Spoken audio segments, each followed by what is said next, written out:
The emergency klaxons had fallen silent 3 hours ago, but Lothern Mara Voss still heard them echoing in her skull.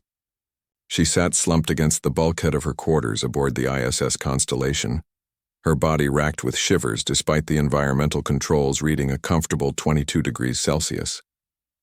The Crovan fever had hit her hard and fast, a souvenir from their last diplomatic mission to the outer colonies. Her vision swam as she tried to reach for her comm unit, but her fingers wouldn't cooperate.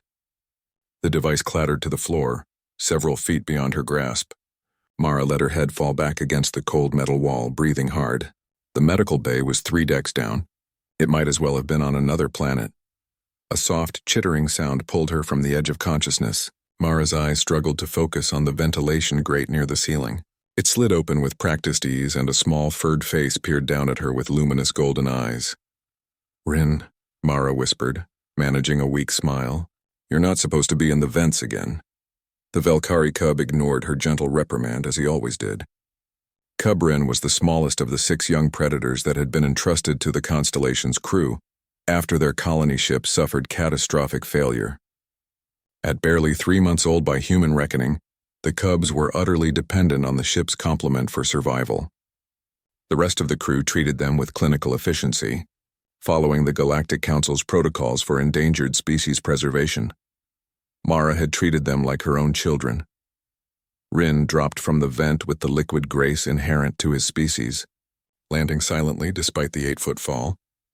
His triangular ears swiveled forward, and his small nostrils flared as he approached her. The cub's pupils dilated when he got close enough to catch her scent, the sour smell of fever and sickness.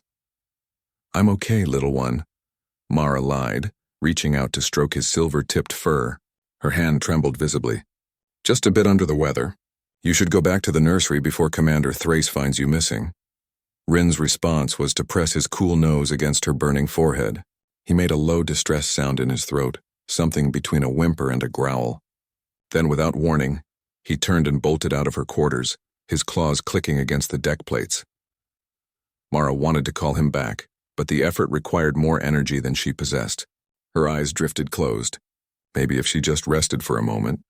She didn't know how much time had passed when something soft landed on her chest. Mara's eyes fluttered open to find Cub Rin standing over her. A crumpled thermal blanket clutched in his small jaws. He released it onto her lap and immediately darted away again. "Rin, what are you—" But he was already gone. 2 minutes later, he returned with another blanket, this one from the crew lounge. He draped it over her shoulders with surprising gentleness, his golden eyes never leaving her face. Before Mara could protest, he vanished once more. The 3rd time he appeared, he wasn't alone. 5 more Velkari cubs tumbled through her doorway, each carrying blankets in their mouths or dragging them with their small claws. Mara watched in stunned silence as the young predators transformed her quarters into a nest of fabric. They brought thermal blankets from the emergency lockers, decorative throws from the officers' quarters, even the scratchy wool blanket from Commander Thrace's private cabin. "Cubs? No," Mara protested weakly as 2 of them struggled with a particularly large comforter from the captain's ready room. "You're going to get in so much trouble." They paid her no mind. Under Rin's direction, he chirped and growled instructions in the Velkari language. The cubs carefully layered the blankets around Mara's shivering form. They worked with the focused intensity of surgeons, adjusting and readjusting until she was cocooned in warmth. But they didn't stop there. The smallest cub after Rin disappeared and returned with a squeeze bottle of water from the mess hall. Another brought protein bars carefully unwrapped with delicate claws. A 3rd fetched Mara's medical scanner from her desk and placed it deliberately in her hand, as if understanding its importance. Rin himself curled up against Mara's side, his small body vibrating with a deep, rumbling purr. Within moments, the other cubs had arranged themselves around her, creating a living barrier of warmth and fierce, protective devotion. "You absolute menaces," Mara whispered, tears streaming down her fevered cheeks. She managed to activate her comm unit with the medical scanner. "This is Lothern Voss to Medical Bay. I need assistance in my quarters." "On our way, Lieutenant," came Dr. Chen's crisp response. "What's your— oh my God, are those the cubs I'm hearing on your comm?" "Yes," Mara admitted, running her fingers through Rin's soft fur. "They've apparently decided I need a rescue operation." When the medical team arrived 10 minutes later, they found Lantern Mara Voss buried under approximately 37 blankets, every spare blanket on the entire ship.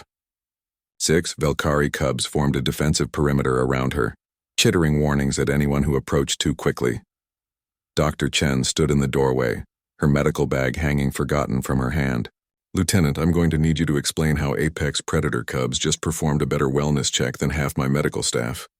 Mara, now properly hydrated and beginning to feel the effects of the anti-fever medication the cubs had somehow known to help her access, smiled weakly. "I just treated them like family, Doctor. Apparently they feel the same way." Cub Rin looked up at her with those luminous golden eyes and chirped softly. His small paw rested protectively on her arm. "The Galactic Council says Velkari don't form emotional bonds with other species," Dr. Chen murmured, slowly kneeling to scan Mara with her medical tricorder. "They say Velkari are solitary hunters who don't understand concepts like gratitude or compassion." "The Galactic Council," Mara replied, gently stroking Rin's head as the cub nuzzled against her hand, "has clearly never met a human who refused to read the manual." Around the ship, the crew would later discover exactly 37 missing blankets and one very confused Commander Thrace, wondering why his favorite wool blanket had mysteriously vanished. But in that moment, surrounded by her small, fierce protectors, Lantern Mara Voss understood something the rest of the galaxy had yet to learn. Humans didn't just survive in the cold darkness of space because of their technology or their stubbornness. They survived because they brought warmth with them and taught others to do the same, even if those others had fangs, claws, and were supposed to be apex predators.